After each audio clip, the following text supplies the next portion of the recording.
Hello guys, welcome my channel is Parampurna. আমি পূজা তোমাদের সাথে আছি।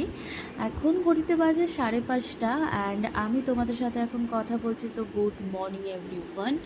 অ্যান্ড আমি এই আর্লি মর্নিংয়ে উঠে আমি কি করি অ্যাকচুয়ালি, অ্যান্ড সেটা তোমাদেরকে জানাবো। অ্যান্ড যাই হোক, তোমরা কি করো অবশ্যই কিন্তু কমেন্ট বক্সে জানিও। সো দেখতে থাকো। আসলে আমার এই আর্লি মর্নিংয়ের ওঠার অভ্যেসটা আমার দিদার কাছ থেকে। কারণ দিদার কাছে যখন ছোটো থেকে ছোটোবেলায় ছিলাম, ছোটোবেলায় আমি দিদার কাছেই বড় হয়েছি, তখন থেকেই আমার এই মর্নিংয়ে ওঠার অভ্যেসটা রয়ে গেছে। বাট সেটা এখনও হয়ে থাকে। বাট কিছু কিছু সময় সেটা গ্যাপ যায়, মানে উঠতে পারি না, সেটা শরীর ভালোর জন্য বা শরীর খারাপের জন্য, ভালো থাকে না সেই জন্যে। বাট যখন উঠি তখন উঠতাম পড়াশুনোর জন্যে আমি উঠে পড়তাম। এখন তো আর সেটা হয় না। এখন একদম সকালবেলা উঠি। এখন বিয়ের পরেও এই যোগাটা কন্টিনিউ রেখেছি যাতে একদম ফিট থাকি।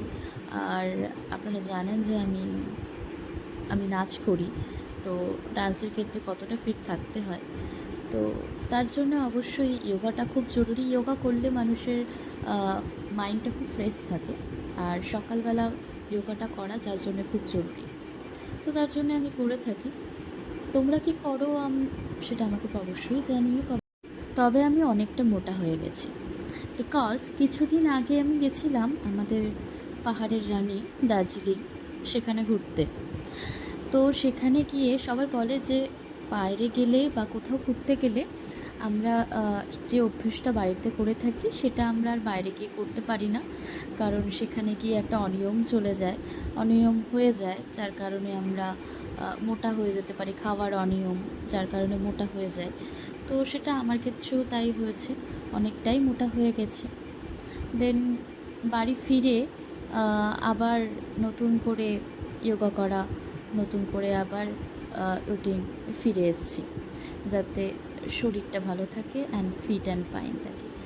আমি কিছুদিন আগে বললাম যে ঘুরতে গেছিলাম দার্জিলিংয়ে, কিছু অফবিট এরিয়াও ছিল, সেখানে জায়গাগুলো অসাধারণ। আমি পারলে সেগুলো আপনাদের সাথে আমি শেয়ার করে নেব, দেখবেন খুব ভালো লাগবে। জায়গাটা মানে সত্যিই সুন্দর, অসাধারণ।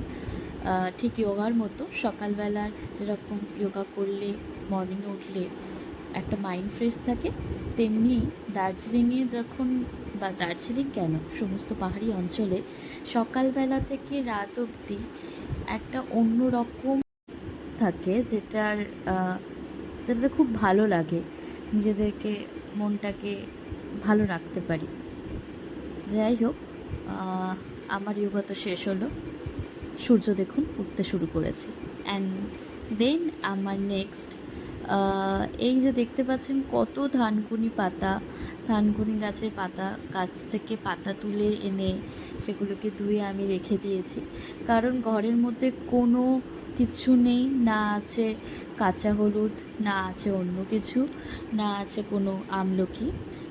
যেটা আমি সকালবেলা পেস্ট করে, যেটাতে আমি রস করে খাই, সেটা তো কিছুই নেই। দিদার কাছে থাকাকালীন তো আমাকে তো সকালবেলায় শিউলি পাতার রস করে খাওয়াতো, যেটা নাকি পেট পরিষ্কার করে। তো সেটা এখন আর খাওয়া হয় না। তবে এই আমার বাড়ির নিচে এই থানকুনি গাছের পাতা খুব হয়ে থাকে। এটা এই গরমকালে খেলে নাকি পেট খুব ঠান্ডা করে। তো মাঝে মাঝে এটা চেঞ্জও হয়, আমলকির রসও খেয়ে থাকি, কাঁচা হলুদের কাঁচা যে হলুদ সেটা দিয়েও খেয়ে থাকি। তবে কাঁচা হলুদ শুধু খাওয়া ভালো না, তাতে একটু গুড় মেশানো ভালো, যাতে প্রবলেম না হয় কোনো। বাট এই 3টে জিনিস কিন্তু খুব উপকারী আর খুব পেট ঠান্ডা করে। তো আমি কথা বলতে বলতে আপনাদের সাথে এই পেস্টটা বানিয়ে নিচ্ছি। একটু মধু দিয়ে দেবেন। একদম ডিরেক্ট খাবেন না, ডিরেক্ট খাওয়াটা একদম উচিত না, ডাইরেক্টলি খাওয়াটা প্রবলেম হয়ে যায়। তো একটু মধু বা একটু আখের গুড়, সমস্ত কিছুতেই, যাই হোক, একদম সকালবেলা তো এটা খাওয়াটা খুব ভালো, পেট তো ভালো থাকবে, অ্যান্ড এটা খুবই ঠান্ডা এই গরমের জন্য, এটা খুব ভালো। তো আপনারা ট্রাই করতে পারেন, ট্রাই করে দেখবেন। সকালবেলা এটা খেলে ভালো লাগবে খেতে। তো দেন আমি তো এই জিনিসটা করে থাকি। তোমরা সকালে একদম আর্লি মর্নিংয়ে কি খাও সেটা আমাকে জানিও কমেন্ট বক্সে, ভালো লাগবে। আমার তো থানকুনি পাতা জুস রেডি হয়ে গেল, অ্যান্ড আমি তো ওটা খেতেও আছি। দেন তোমাদের কেমন লাগলো ভিডিওটা, এই মর্নিং আওয়ার্স ভিডিও, আমাকে জানিও প্লিজ। অ্যান্ড প্লিজ সাবস্ক্রাইব করো, অ্যান্ড সাবস্ক্রাইব করে একটা লাইক করে দিও। Thank you so much. আমার এই মর্নিংয়ে উঠে তোমাদের সাথে ভিডিও শেয়ার করে যে এত ভালো লাগছে তোমাদেরকে কি বলবো। কারণ প্রত্যেক দিনের আমরা অনেক কিছুই করে থাকি যেগুলো আমাদের সকলের সাথে শেয়ার করা হয়ে ওঠে না। তো আমাদের একটা বিরাট বড় প্ল্যাটফর্ম যেটা ইউটিউব, যেটাতে আমরা শেয়ার করতে পারি। যাই হোক, আর কথা বাড়াবো না। আবার পরে দেখা হবে, আবার পরে অনেক কথা হবে তোমাদের সাথে। প্লিজ পাশে থেকো অ্যান্ড সাবস্ক্রাইব করে দিও please. Thank you so much.